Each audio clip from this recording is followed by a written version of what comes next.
One who's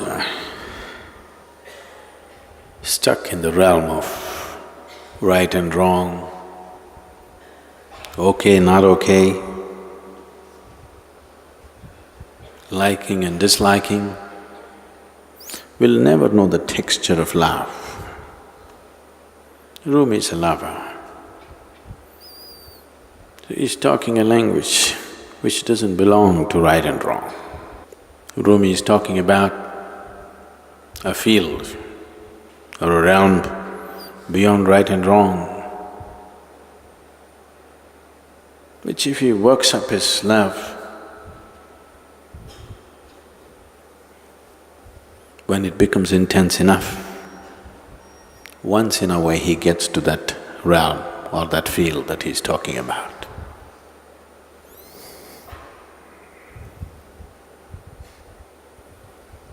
But for a yogi, that's the realm he is in. Once in a way he comes down to the realm of right and wrong when he has to deal with the world. Otherwise, that's where he is. And love is just one of the ways to get there. A sweet way, a pleasant way. But the problem with pleasantness is when something gets pleasant, for a lot of people, the journey gets pleasant, they'll never make it to the destination. It's unfortunate. It's wonderful if the journey is pleasant. It's the best way, the most intelligent way to get to the destination is making the journey pleasant and beautiful. But unfortunately, most people will not make it to the destination if their journey gets very pleasant. They'll park themselves right there in their pleasantness. Once you start distinguishing between pleasantness and unpleasantness, how can you escape right and wrong?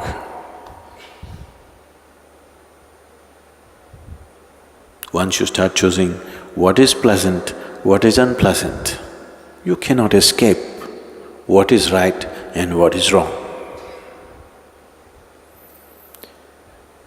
So when one talks about a realm or a field or a land which is beyond right and wrong, it is also beyond acceptance and resistance. It is beyond acceptance and rejection. You can accept and reject only when you identify something as good and bad, right and wrong. As long as you're in that realm,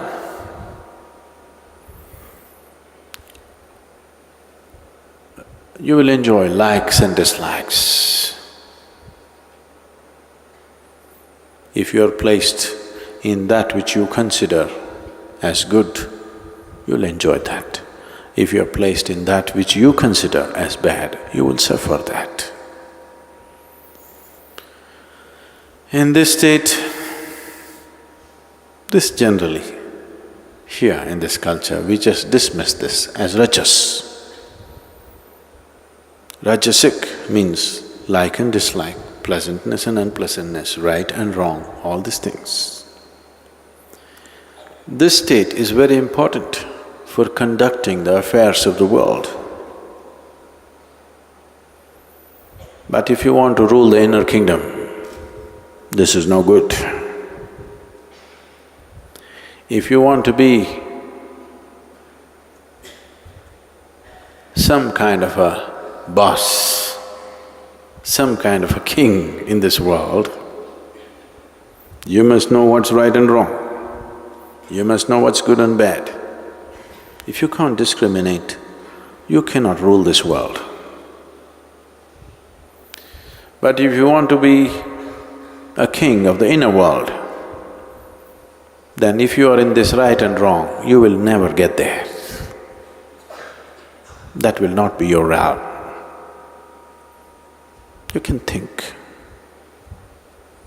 you can emote, because thoughts and emotions belong to this.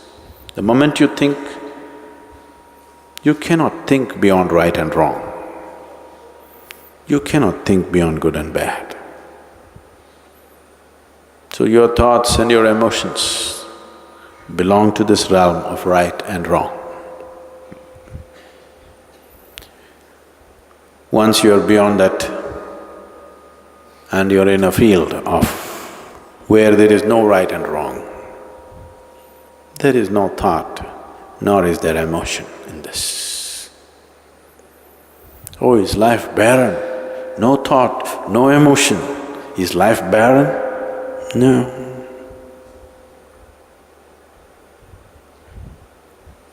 One who knows the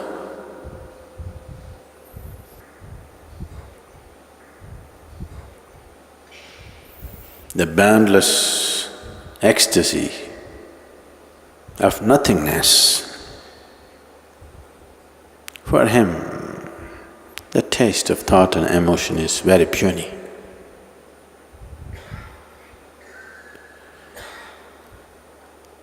One who is constantly trapped in thought and emotion, right and wrong, in the dualities of life, because he doesn't know any better and he doesn't know how to get beyond this, he has to celebrate this somehow. He has to eulogize this. He has to make this the highest.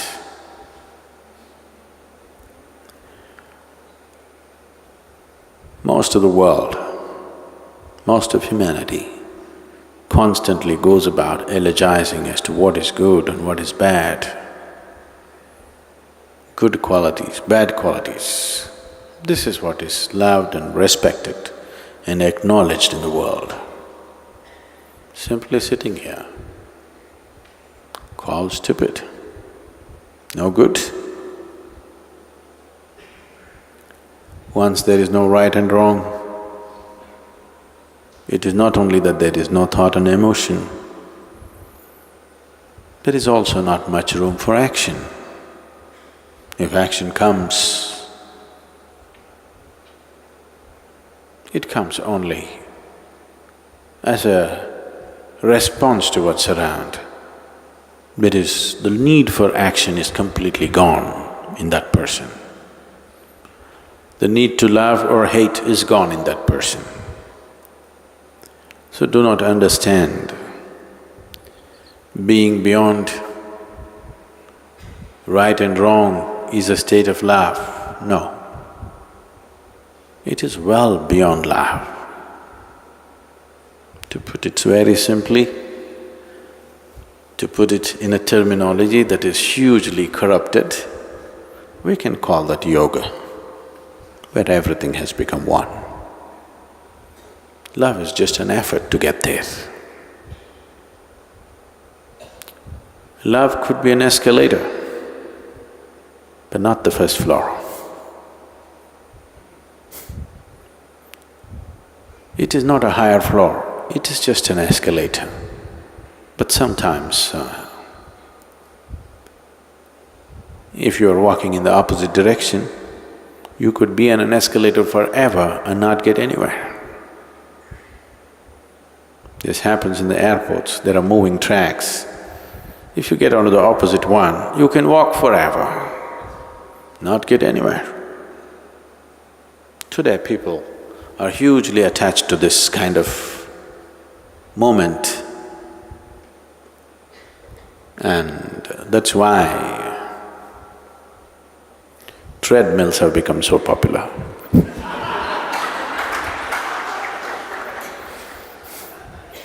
You can walk forever, run forever, not getting anywhere.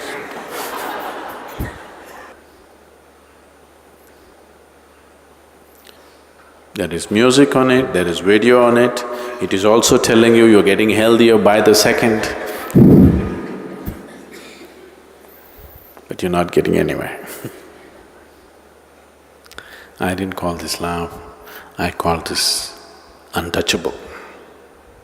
Untouchable either means you're unwilling to touch it or you cannot touch it. You're incapable of touching it. There is a land that is beyond right and wrong. When you get to that land and lie there, humans who live for bread and toil to be what they are not will strive to hide their jealousy with mocking talk, and the gods will descend to be in the company they wish to be. Once you have reached that land beyond right and wrong, you never have to worry about making a mistake or going wrong. So once you're in that land, you don't have to worry about making a mistake or going wrong. That's when you live with simple abandon, where to other people it seems like you're reckless.